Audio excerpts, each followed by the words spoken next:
Ranger is that class that has viable options from the moment you join the game. Open your world, and in 5 seconds, you chopped a tree, made a workbench, and slapped together a wooden bow. From there, your normal exploration gives you everything you need to make dirt, cheap platinum, or gold bows that are suitable through post-Skeletron. Or perhaps you're more daring and break a shadow orb or a gun right at the start. Or if you're even more daring than that, then perhaps you will find yourself in the jungle grabbing a boomstick that'll carry you all the way to the wall of fresh. It's a ridiculously easy class to play, but what if we remove these common weapons from the playing field and only use the weapons often ignored for their irrelevance? Well, that's what I'll be doing today, beating Terraria using weapons most people ignore. The plan is to blitz our way to the corruption, break an orb, get a shadow orb.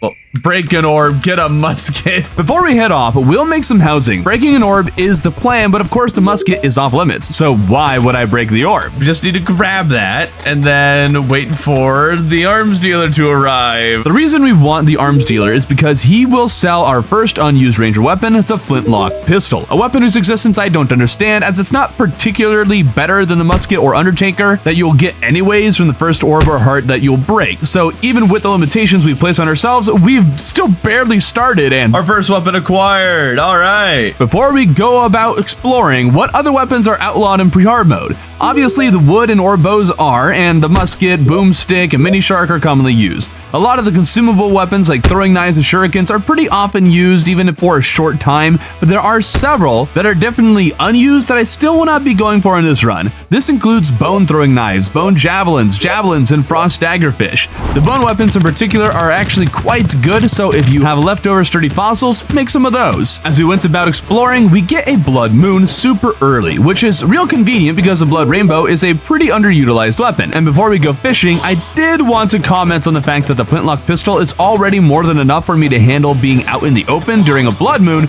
with 0 accessories or armor equipped. As for fishing, the odds that I'd get and beat a zombie merman is rather low, considering I've just barely scraped together some fishing gear. There we go. Okay, we got one. If you could not run away, though, that'd be great. I don't know why, but the merman just ran away, and I never saw him again. So maybe our one and only blood moon has been lost to us. So I guess we'll get to work on collecting our next unused ranger weapon, the paintball gun. We're in the underground desert finding the golfer for one reason, so the painter spawn condition can be met. It requires 8 other NPCs to be present in the world, weirdly including the old man, so it doesn't take too long for him to spawn. All right, Mr. Painter Man, just you wait. I will find the lava, and I will eviscerate you. It might take a little bit of time before I can explore deep enough to get a bucket of lava to drop on the painter, who only has a 10% chance of dropping the paintball gun. And it's going to take even longer because somehow I've already gotten yet another blood moon, and it actually occurs to me that this is a great way to get the painter slain. Nobody help him. No, nobody help him. Let the painter die. No, nurse, stop helping him. Let him die. Now he's isolated. Get him. Ah, no. Wasn't paying attention. Guess that's what happens when you try a bloody cold murder. And it didn't work. No paintball gun. Darn it. Somehow there isn't a single large pool of water anywhere I've explored except at the ocean. So I ended up farming for a bloody tear I could use later on, but came up with nothing once again. So I guess we'll just mine straight down for a while until we hit the lava layer and grab a bucket of lava to reduce this man to ash. Aw, no paint gun. On the path to get here, I'd gotten some fast boots and a grappling hook with a decent amount of health. So why not see if the flintlock pistol can handle the Eye of Cthulhu? We're doing great. We're doing great with a little flintlock pistol. Come out in the open. Yeah. We got that around. There we go. Let's go. Easy money. Maybe it's not that surprising, but it did really well. We're going to prepare some tundra housing, but the goblins are coming. So is the harpoon on the table as an unused weapon? Well, it's a good question. Before the update, it was not very good by any stretch of the imagination, but ever since 1.5, it's actually pretty solid. I have no idea if Ranger mains have begun using it more often since the update or if it remains unused. So I could probably justify using it, but it didn't drop, so we'll just skip on it. Too bad, but here's the painter again. Yay, he actually dropped it. I've heard people say that this weapon is good, but I never expected it to be nearly as good as this. A 0 ammo consumption and fast weapon that shoots in 3-shot bursts, its damage output was much more than I expected it to be. I even ended up using it to fight deer claps. I'm not sure if its damage is actually better than the flintlock pistols, as they seemed pretty comparable, but the paintball gun felt more effective effective with every projectile of the spread shot being able to hit the boss. Now, what would be really cool is if the paintball gun had a paint debuff. Doesn't really affect anything. It just paints the enemies. That would be a cool effect. The battle still takes a while, obviously, and perhaps equally as obvious is the fact that I am fighting Deerclops in an effort to get the Pneumatic Horn. Why does this weapon exist and why is it so bad? I can't tell you. It shoots all kinds of random projectiles that do various amounts of the weapon's base damage, but it's completely random. It really is a decent single target weapon, but there's just so many other better options. A total of 3 Deerclops later, and we come up empty-handed. By the end of the third, though, there is yet another Blood Moon that we can try to fish during, which doesn't even get us the bow, but does get us 2 bloody tears. But before we continue, if you haven't already, be sure to hit that big juicy red subscribe button down below. That gives us a chance to farm for the bow later, but for now, we'll quickly take down King Slime for the slimy saddle with the paintball gun. Wait a minute. The paintball gun paints slimes. Hold on. I didn't realize this. That's exactly what I wanted it to do with other enemies. It paints slimes. Oh, that's so cool. So we made some pretty decent progress, and we don't need the Blood Rainbow or Pneumatic Horn right now anyways, because I won't be using either of them against the Eater of Worlds. Rangers will go straight to using a bow which gestures arrows against this boss. It does wonders against the Eater of Worlds, but instead of that, I will be using the consumable weapon, the Molotov Cocktail. Burn, you filthy worm! Burn! It's even better when you're out in the open rather than in the caves. But this works fine. Sure, it's not as good maybe as Jester's arrows, but it's really nice being able to see where the Eater is at all times because it's all on fire. Oh no, I'm out. I'm all out of Molotov. Oh.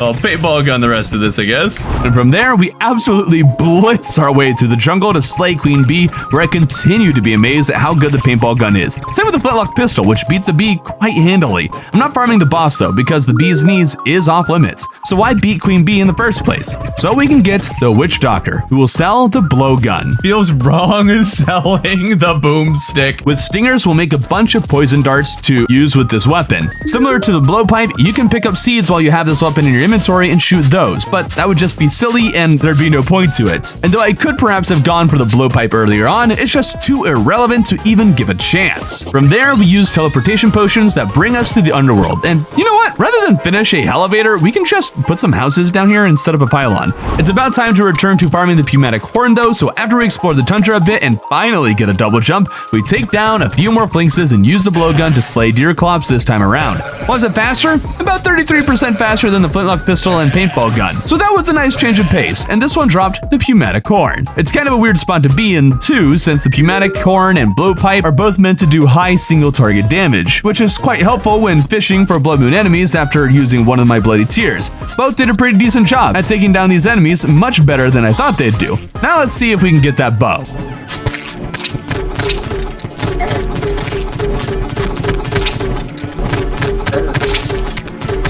Dude, why are they dropping nothing? That's like 8 of them I've killed so far. Hey, we got the rainbow. Let's go. This gives me everything I need for Skeletron. So what about some of the weapons I haven't mentioned yet, like the snowball cannon and sand gun? The snowball cannon, according to a poll I ran, is a pretty underutilized weapon, and so it would be fair game, but the flintlock pistol was even easier to obtain and much better. The sand gun then is in a weird spot where it's so unused that it's used because it's kind of a funny weapon. Like, it's one of the go-to weapons for a number of silly challenge runs, so I decided that instead of using it for the Eater Worlds, I'd use the more ignored Molotov Cocktail. Grenades, I am fairly sure, are quite frequently used, and the revolver, sold by the traveling merchant, would be fair game, but I had no such luck. So we have all our weapons for Skeletron, and we're going to shimmer our regular arrows to turn them into shimmer arrows, the arrows with the second highest base damage during free hard mode. This could make our Blood Rainbow very powerful, but I actually wasn't very impressed by the damage output. Against the Eye of Cthulhu, the Blood Rainbow is one of Ranger's best options for speed kills, but with Skeletron being faster and slightly smaller, I found myself having a harder time hitting the boss, and even when I did, the damage wasn't very impressive. Even if it does have potential, I am seeing why this bow is generally ignored. Going into the dungeon means we can get the handgun, which we could probably justify using, as I doubt many people actually use the handgun itself, and rather just collect it so they can upgrade upgrade it to the Phoenix Blaster, but since those weapons are basically the same, we'll pass on it as well. So we'll head to the underworld to fight the wall, where of course the Hellwing Bow is off limits. I think the Molten Fury is less used than the Hellwing Bow, but I doubt it's that uncommon. And I have no idea how many people actually use the Star Cannon and go through the trouble of collecting stars, but everyone knows it tears through the wall. So what strategy am I going to use against the wall? I'm going to use the Quad Barrel Shotgun, a weapon you can only purchase from the arms dealer in an Ectomist after Skeletron has been defeated. Combining this weapon with Meteor Shot makes it very well suited for clearing the wall, and with the massive spread of bullets it fires, it's hard for any of the hungry to get anywhere close to me. I'm not sure if it's any better than Hellwing Bow,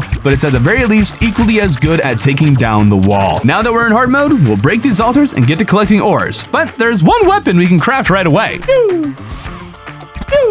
I don't know what I have just accomplished right now, but apparently I managed to get Dig Toys just stuck in perpetual motion. I don't really know what to do about this. Before we continue, this video is sponsored by High Star, who is creating these amazing Terraria mats. They sent me a few that I can showcase for you. The one that I use all the time for my setup is this really cool one with a wyvern. Is my favorite one. I would highly recommend it, but these other ones are also fantastic. But if you would like one of these awesome high quality desk mats for yourself, use my link in the description below. It really helps out the channel a lot, and thanks High Star for sponsoring this video. Something I don't want to forget to mention is that we farmed the Old One's army for a little bit, and the blowgun with hard mode darts pretty handily clears the first tier of the army. We'll see if it can keep up against the second tier, where we'll farm for the unused ranged weapon, the Phantom Phoenix. And if you're wondering, the dart rifle is pretty commonly used, and so it's off limits. Same with the Clockwork assault rifle, which is actually suitable for the mechs. Now the Phantom Phoenix is post mechs, so what can I farm for right now? Well, this pool of water in the corruption is where we'll be heading for it. And then we can fish for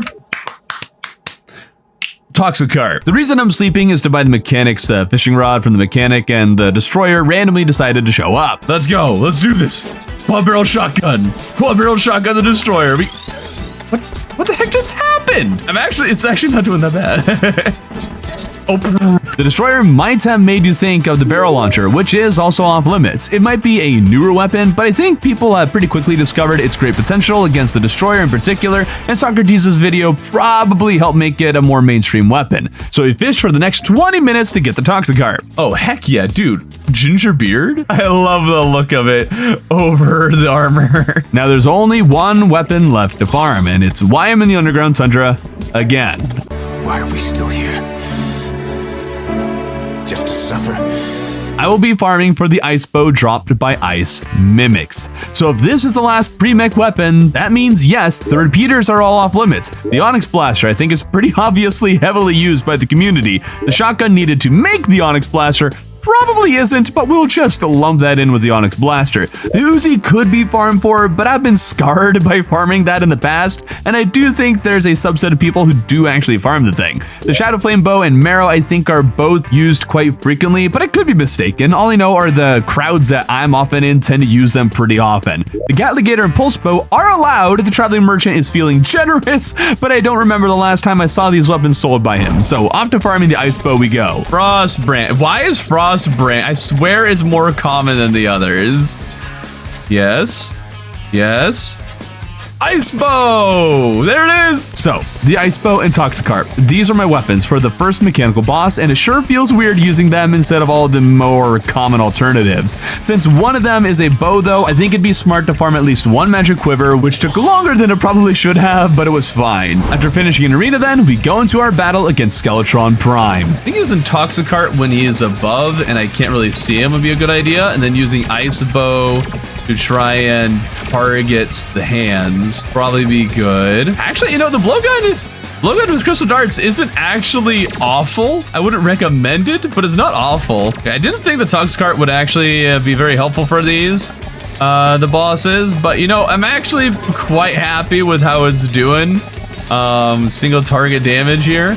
I'm not sure if the Ice Bow is better. I think we're doing a little bit better with the Ice Bow. At the end of the day, I have a hard time imagining any reason to go out of your way for the Toxicarp other than to make a ammo-less ranger weapon, which is fine, and its damage is fine, but I feel like adding another 5 or so damage would make the weapon more competitive with its cohorts. But now that we beat our first mech boss, the question is, how am I going to beat the old one's army with our current setup? I don't think it's going to go very well. Much to my surprise, the blowgun with crystal darts was able to handle the second tier old one's army quite well. The darts kept the flying enemies from becoming an issue, the pierce swept through the weaker guys, and I'd switch to the ice bow to quickly clear out the dragons that broke through.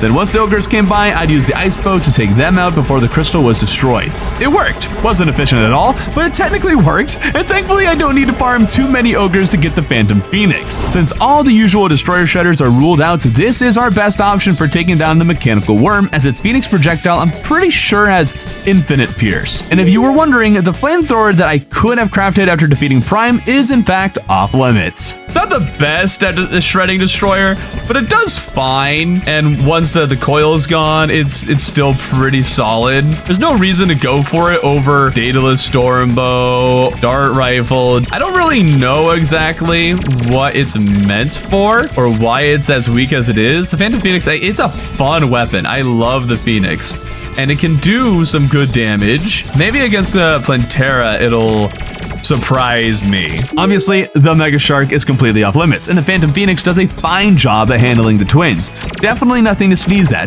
Two other weapons I could have used during this phase were the Coin Gun and Superstar Shooter. I'm not sure how commonly used the Superstar Shooter is. It's a great destroyer shredder, post one mech if you're not aware. The Coin Gun, meanwhile, is similar to the Sand Gun, where everyone knows it's great and all, and so it's not uncommon to see it in challenge runs of various sorts, but I doubt anyone really uses it in a normal playthrough of Terraria. But it's been done enough times that I just decided to skip it. Post the mechs, only the Chlorophyte Shot Bow becomes available, and I'm sure it's pretty used, even though a few people insisted it's usually ignored. So we're still stuck with these three weapons. But while I was preparing for Plantera, I happened upon another Magic Quiver, which we then combined with the Magma Stone I had to farm for to make the Molten Quiver, which then allows us to stack some extra damage for the Phantom Phoenix. Now I just need to not mess this up. Ah! No, why do you have to spawn in the worst spot? The worst spot. Oh, are you kidding me? I'm already... Phantom Phoenix actually doing pretty fine against Plantera. Okay. Oh, there was cobwebs there. Freaking cobwebs. Of course, there happen to be cobwebs there. Of course. Second go around, and this goes much better. And honestly, I think this is where the Phantom Phoenix shines the most. Ranger doesn't have the best options for dealing with second phase Plantera, but the Flamethrower I think doing the best at handling the tentacles, but the Phantom Phoenix did a pretty solid job at keeping those off me while hitting the main body with solid damage. Will I be farming for the Venus Magnum? No, I think it might be the only Plantera drop people might actually farm a little bit for. If I'm mistaken, make no mistake, this is a good weapon that could be worth defeating Plantera and few extra times if you're in no rush and have readily available bulbs. As for the grenade launcher, I'm not sure if people use it, but it's very commonly Plantera's first drop. On the wiki it suggests it's always the weapon dropped by the first Plantera, but I just beat her for the first time on this world and didn't get it, so I'm not sure exactly how that works. If we can't get the Magnum though, we're kind of left still using the same three weapons against Golem, and although doing better than I thought it would, it's still slow going and didn't work out. Now there are new unused weapons we could obtain after Plantera, such as the Proximity Mine Launcher sold by the Cyborg. It's a really neat weapon where if you shoot it and let the mines sit until they turn invisible, they'll deal 300% of the weapon's base damage. It's just, of course, hard to find times you can actually set them up to do that, and as a regular weapon, it's not great. I could also farm the moon events for better weapons against Golem, but I doubt my current loadout will do much against those events, so we'll upgrade to Shroomite Armor, plant a bunch of mines at the bottom of the arena, and with some better dodging and precise aiming to maximize the Phoenix's effectiveness, we were able to clear Golem. We got it on the first try, yes! What did I just get? The Stinger. I hardly ever hear anyone talk about this weapon, but it's absolutely amazing. In particular, it excels against the events and hordes, but also does quite well against a lot of single target flying enemies, because when the Stingers hit their targets, they break into even smaller explosives that flying enemies chasing you will often fly directly into, making this a fantastic single target and crowd control weapon. And of course, we're farming the Pumpkin Moon for the Jack-O-Lantern Launcher, Stake Launcher, and Candy Corn Rifle. It's surprising how many ranger weapons can be found during this event, but even more surprising is that the best of them is not dropped by pumpkins, but the Morning Woods. Like, just look at what this thing can do. Look at that nonsense. This is my second pumpkin moon, and I got the jack-o'-lantern launcher for the first time, and I still can't make a heads or tails as to why this weapon sucks so bad. Literally, double its damage, and I still might not use it. Give it another projectile, triple the size of its explosion. Any of these could help redeem this weapon, but there's just no point in ever using this thing. That's 2 of the 3, and I really want the Candy Corn Rifle because they updated it in 1.4.5 to have a higher base damage and use local immunity frames with their lifetime cut in half. I want to give the updated version another shot, but my commitment to get the weapon would soon be tested.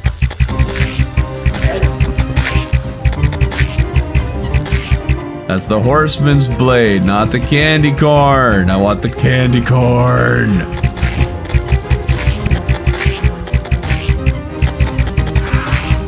Spider egg. Yeah, because that's what the people want. When they farm the pumpkin moon, what they really want, what they really want, is not a weapon. It's the stupid, stinking, useless piece of junk, the spider egg. Come on, Candy Corn Rifle. Yay, we got it! Finally getting to use this thing after the update, and I am very quickly disappointed. In most ways, the stake launcher is still better than this thing. Nice try, Relogic. I'm sure there's something I could do to make this thing more worthwhile, but I'm not seeing it. Oh, and I forgot, I didn't mention the tactical shotgun or sniper rifle. They're both heavily used. Maybe the rocket launcher isn't, but I'm not sure, so we'll skip it as well. The piranha gun I could justify, but it's probably also like the most used biome chest weapon because of how much time you usually end up spending in the hard mode jungle. Now, you might have noticed a few different weapons I was using while farming the Pumpkin Moon because between Pumpkin Moons, I would wait for the Martians. Both the Xenopopper and Electrosphere Launcher I would consider pretty unused weapons, and the Martians as a whole, I think only get farmed for the Influx Waver to make the Zenith and the Xenostaff for summons, but otherwise, I'm not sure why anybody would bother with this event. There was a time that the Cosmic Car Key was, I think, the only flying mount back in 1.3, which made the event more enticing, but ever since the Witch's Broom was added in 1.4, there's a lot less of a point to it. But that has nothing to do with what I'm doing farming for the 2 ranger weapons. Electrosphere Launcher, let's go! If only its range was not limited to, the thing being on screen. It actually looks like it is my best option against this guy right now. Very well done, Electrosphere Launcher. And another key. I did not need another key, but all right. And after the first invasion, before I did more Pumpkin Moons, I fought a single Frost Moon to get the Elf Melter, but not the Chain Gun because I know several people who will go out of their way for it frequently. Same with the fantastic Snowman Cannon. But the Elf Melter became my new main against the Saucers as we continued farming for a Xenopopper. Oh! But it's another card. Are you kidding me? More card? Are you kidding me? I could have sworn this weapon didn't exist anymore, but the party girl sells the Celebration, which has the sprites of the original one dropped by Moonlord before the MK2 came along. Apparently, she sells it post Golem. Is it good? Nah, but it's shiny. Oh, what was that? A little bit of America. I just want the Xenopopper, man. Xenopopper, still no. And another card key. Yeah. No. Another. Xenopopper at long last. Oh my goodness. We've collected a good number of weapons, but there isn't a lot to say about a lot of them. The Elf Melter doesn't have a whole lot of uses other than inflicting targets with the Frostbite debuff. A very good and long-lasting one, but the damage of the weapon itself is meh. The Electrosphere Launcher I'm finding excels more as a support weapon, but primarily works at carpeting the ground. What I didn't know was that the little explosions will replace each other if fired anywhere near each other, so it's most effective when you have a long straight line to shoot these on, which is wonderful for the Old One's army. As for the Xenopopper, it requires a complete overhaul to make any sense as a weapon. Its damage is just too pitiful, and even with chlorophyte bullets, aiming it is incredibly painful. I didn't know it until this run, but apparently when you shoot it, These bubbles that come out first hold the bullets, and then those bullets will go wherever your cursor is. Yes, I never knew this before. So it's a delayed shot that can, be helpful from around walls or something. Its utility is pointless and holds it back more than it helps it, while its damage is already laughable. As for the Old One's army, I am farming it for the aerial Bane dropped by Betsy, a weapon that deals high damage to flying enemies specifically. It's not a bad bow really, but I've already done a lot of farming and the first Betsy didn't drop it, so we'll just move on to the next unused ranger weapon, the Eventide. This one might be a little bit more of a stretch, but the Tsunami is definitely often used, and although the Vortex Beater is likely the most heavily used Vortex weapon, a good number of people also use the Phantasm. Those are all off limits, and the Tsunami I think is more often people's go-to because Tsunami is great at, if it hits a target, it's going to shred it and do insane damage. The Eventide is a lot better at hitting a lot of things in a straight line with a lot of damage, which makes it a bit less helpful in this phase of the game than I think the Tsunami is. That said, the Eventide definitely does a good job against Moonlord, granting us a victory on the first attempt. We got the SDMG! Nobody uses this gun, let's go! And that's Ranger, with only the unused weapons. Which of these do you often use? And if you enjoyed this video, you'll probably enjoy this one, where I beat Terraria using Mage's unused weapons.